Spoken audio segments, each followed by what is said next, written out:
Hi hello ನಮಸ್ಕಾರ welcome to ಸಿನಿಫೋರ್ಡ್. ನಮ್ಮ ವಿಡಿಯೋಗಳು ಬರೋದಕ್ಕೆ ಸ್ವಲ್ಪ ಲೇಟ್ ಆಗುತ್ತೆ, ಆದ್ರೆ ಪಕ್ಕ ಡೀಟೇಲಿಂಗ್ ಜೊತೆನೆ ಬರುತ್ತೆ. ಸೊ ಬೇಜಾರು ಮಾಡ್ಕೊಳ್ದೆ ವಿಡಿಯೋನ ಪೂರ್ತಿಯಾಗಿ ನೋಡಿ, ಸಾಧ್ಯವಾದ್ರೆ ಇಷ್ಟ ಆದ್ರೆ ಸಬ್ಸ್ಕ್ರೈಬ್ ಮಾಡ್ಕೊಳ್ಳಿ ಅಂತ ಕೇಳ್ತಾ ವಿಡಿಯೋನ ಶುರು ಮಾಡ್ತಾ ಇದೀನಿ. ಇವತ್ತಿನ ವಿಡಿಯೋದಲ್ಲಿ ಭೀಮಾ ಸಿನಿಮಾ ಬಗ್ಗೆ ಒಂದು ಅಪ್ಡೇಟ್. ಭೀಮಾ ಇದು ದುನಿಯಾ ವಿಜಯ್ ಅವರ ಸಿನಿಮಾ. ಪಕ್ಕ ಲೋಕಲ್ ಗ್ಯಾಂಗ್ಸ್ಟರ್ ಡ್ರಾಮಾ ಮಾಡೋದ್ರಲ್ಲಿ ಮುಖ್ಯವಾಗಿ ನಮಗೆ ಕಾಣೋದು ದುನಿಯಾ ಸೂರಿ ಮತ್ತು ಅವರ ಗರಡಿಯಲ್ಲಿ ಬೆಳೆದು ಬಂದು ಅವರ ಹಾದಿಯನ್ನೇ ಫಾಲೋ ಮಾಡ್ಕೊಂಡು ಬರ್ತಾ ಇರೋಂಥ ದುನಿಯಾ ವಿಜಯ್ ಅವರು. ಹೌದು, ಕನ್ನಡ ಸಿನಿಮಾಗಳಲ್ಲಿ ಮುಖ್ಯವಾಗಿ ಈ local gangster cinema era start ಆಗಿದ್ದೆ ದುನಿಯಾ ಸಿನಿಮಾದಿಂದ. ಇದಾದ್ಮೇಲೆ ಹಲವು ಸಿನಿಮಾಗಳು ಬಂದ್ರು ಯಾವುದು ಸೌಂಡ್ ಮಾಡಲಿಲ್ಲ. ಮತ್ತೆ ಈ ಒಂದು ಕಾಂಬಿನೇಷನ್ ಅಂದ್ರೆ ದುನಿಯಾ ಸೂರಿ ಮತ್ತು ದುನಿಯಾ ವಿಜಯ್ ಅವರು ಒಟ್ಟಿಗೆ ಮತ್ತೆ ಯಾವ ಸಿನಿಮಾವನ್ನ ಮಾಡಲಿಲ್ಲ. ಆದ್ರೆ ಇವಾಗ ದುನಿಯಾ ವಿಜಯ್ ಅವರು ಆಕ್ಟಿಂಗ್ ಅಲ್ಲಿ ಸೈ ಅನ್ಸ್ಕೊಂಡು ಡೈರೆಕ್ಷನ್ಗೂ ಕೈ ಹಾಕಿ ಸಲಗ ಸಿನಿಮಾವನ್ನ ತಾವೇ ಡೈರೆಕ್ಟ್ ಮಾಡೋದ್ರ ಮುಖಾಂತರ ಸಿನಿಮಾನ ಬ್ಲಾಕ್ ಬಾಸ್ಟರ್ ಹಿಟ್ ಲಿಸ್ಟ್ಗೆ ಸೇರೋ ಹಾಗೆ ಮಾಡಿ ನಿರ್ದೇಶನದಲ್ಲೂ ಸೈ ಅನಿಸ್ಕೊಂಡ್ರು. ಸಲಗ ದುನಿಯಾ ವಿಜಯ್ ಅವರ ಕೆರಿಯರ್ಗೆ ಕಮ್ ಬ್ಯಾಕ್ ಸಿನಿಮಾ ಕೂಡ ಹೌದು. ಸಲಗ ಸಿನಿಮಾದ ನಂತರ ಅವರ ನಿರ್ದೇಶನದ ಎರಡನೇ ಸಿನಿಮಾ ಭೀಮಾ ತುಂಬಾ ನಿರೀಕ್ಷೆಯನ್ನ ಹುಟ್ಟಾಕಿದೆ. ದುನಿಯಾ ವಿಜಯ್ ಅವರ ಬರ್ತ್ಡೇಗೆ ಅಂತ ಒಂದು ಚಿಕ್ಕ ಟೀಸರ್ ಅನ್ನ ಚಿತ್ರತಂಡ ರಿಲೀಸ್ ಮಾಡಿದೆ. ಹೇಗಿದೆ ಅನ್ನೋದಾದ್ರೆ, ಟೀಸರ್ ನ ಡ್ಯೂರೇಷನ್ ಕಡಿಮೆ ಇದ್ರೂ ಇಲ್ಲಿ ಮುಖ್ಯವಾಗಿ ಹಲವಾರು ಅಂಶಗಳು ನಮ್ಮನ್ನ ಗಮನ ಸೆಳೆಯುತ್ತೆ.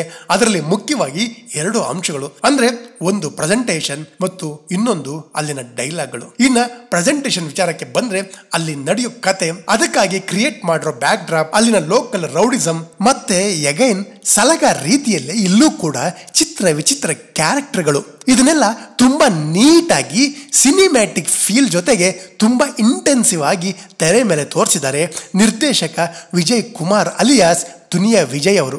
ಇನ್ನ ಇಲ್ಲಿನ ಡೈಲಾಗ್ಗಳು, ಒಂದು ಹೆಸರು ಕಡ್ಡಿ ಪುಡಿ ಸಿನಿಮಾದಿಂದ ಇವತ್ತಿನ ಕಾಟೇರವರೆಗೂ ಜೋರಾಗಿ ಕೇಳ ಬರ್ತಾ ಇದೆ. ಅದು ಮುಂದೆ ಸಾಗ್ತಾ ಇವಾಗ ಭೀಮಾದಲ್ಲೂ ಅದೇ ಹೆಸರು. ಪಕ್ಕಾ ಲೋಕಲ್ ಆಡು ಭಾಷೆಯಲ್ಲಿ ಖಡಕ್ ಆಗಿ ಪ್ರಾಸಬದ್ಧವಾಗಿ ಸಂಭಾಷಣೆ ಬರೆಯೋದ್ರಲ್ಲಿ ಎತ್ತಿದ ಕೈ ಅಂದ್ರೆ ಅದು ಮಾಸ್ತಿ ಅವರು. ಇಲ್ಲೂ ಕೂಡ ಅವರ ಡೈಲಾಗ್ಗಳು ಕ್ಯಾಚಿ ಆಗಿವೆ. ಇವತ್ತಿನ ಯೂತ್ ಹೇಗೆಲ್ಲ ಬೇಕು ಅಂತ ಕೇಳ್ತಾರೋ ಹಾಗೆ ಇದಾವೆ ಡೈಲಾಗ್ಗಳು. ಇನ್ನ ಸಿನಿಮಾದಲ್ಲಿ ಇವತ್ತಿನ ಯೂತ್ ಕೆಟ್ಟ ದಾರಿಯಲ್ಲಿ ನಡೀತಿರೋ ಅಂದ್ರೆ ಡ್ರಗ್ಸ್, ಗಾಂಜಾ ಸೇವನೆ, ಇಂಥ ಕೆಟ್ಟ ಚಟಗಳಿಗೆ ದಾಸರಾಗ್ತಾ ಇರೋದ್ರ ಬಗ್ಗೆ, ಅದರಲ್ಲೂ ಲೋವರ್ ಮಿಡ್ಲ್ ಕ್ಲಾಸ್ ಕುಟುಂಬದ ಹುಡುಗ ಹುಡುಗಿಯರು ಬಲಿಯಾಗ್ತಾ ಇರೋಂತ ಒಂದು ಇಂಪಾರ್ಟೆಂಟ್ ವಿಷಯನ ತೆರೆ ಮೇಲೆ ತರ್ತಿದಾರಂತೆ. ಅಂದ್ರೆ ಡ್ರಗ್ ಮಾಫಿಯಾ ಬಗ್ಗೆ, ಅದರಲ್ಲೂ ದುನಿಯಾ ವಿಜಯ್ ಅವರ ಸ್ಟೈಲಲ್ಲಿ. ಇನ್ನ ಟೀಸರ್ ನೋಡಿದಾಗ ಸಿನಿಮಾದಲ್ಲಿ ಒಂದು ಎಮೋಷನ್ ಫ್ಯಾಕ್ಟರ್ ಕೂಡ ಇರೋದು ಗೊತ್ತಾಗುತ್ತೆ. ಈ ಒಂದು ಫ್ರೇಮ್ ನಲ್ಲಿ ನೋಡಿದ್ರೆ ದುನಿಯಾ ವಿಜಯ್ ಅವರ ಹಿಂದೆ ಕೆಲವಾರು ಹುಡುಗಿಯರು ಕಣ್ಣು ಒರೆಸ್ಕೊಳ್ತಾ ಇರೋದು ಅಂಡ್ ದುನಿಯಾ ವಿಜಯ್ ಅವರ ಮುಖದಲ್ಲಿ ಕ್ರೌರ್ಯ ಇದ್ರು, ಕೈಯಲ್ಲಿ ಟೂಲ್ಸ್ ಇದ್ರು, ಕಣ್ಣಲ್ಲಿ ನೀರು ತುಂಬಿರೋದು. ಈ ಸಿನಿಮಾದಲ್ಲಿ ರೌಡಿಸಂ ಜೊತೆ ಎಮೋಷನ್ ಬ್ಯಾಕ್ ಡ್ರಾಪ್ ಕೂಡ ನೋಡಕ್ಕೆ ಸಿಗುತ್ತೆ ಅಂತ ಗೊತ್ತಾಗುತ್ತೆ. ಇನ್ನ ರಂಗಾಯಣ ರಘು ಮತ್ತು ಅಚ್ಯುತ್ ಕುಮಾರ್ ಅವರ ಕ್ಯಾರೆಕ್ಟರ್ಗಳು ಗಮನ ಸೆಳೆದವು. ಈ ಎರಡು ಕ್ಯಾರೆಕ್ಟರ್ಗಳಿಗೂ ಒಂದಷ್ಟು ಇಂಪಾರ್ಟೆನ್ಸ್ ಇರೋದು ಗೊತ್ತಾಗುತ್ತೆ. ಇನ್ನ ಟೀಸರ್ ಮ್ಯೂಸಿಕ್ ಬಗ್ಗೆ ಹೇಳೋದಾದ್ರೆ, ಚರಣ್ ರಾಜ್ ಅವರ ಮ್ಯೂಸಿಕ್ ಇಲ್ಲೂ ಕೂಡ ಹೊಸದಾಗಿದೆ. ಒಂದು ರೆಟ್ರೋ ಸ್ಟೈಲ್ ನಲ್ಲಿ BGM ಕೊಟ್ಟಿದ್ದಾರೆ, ಚೆನ್ನಾಗಿದೆ. ಬಟ್ ಇನ್ನೂ ಏನೋ ಬೇಕು ಅಂತ ಅನ್ಸಿದಂತೂ ನಿಜ. ಇನ್ನ DOP ಶಿವಸೇನಾ ಅವರ ಕ್ಯಾಮ್ರಾ ವರ್ಕ್ ಚೆನ್ನಾಗಿದೆ.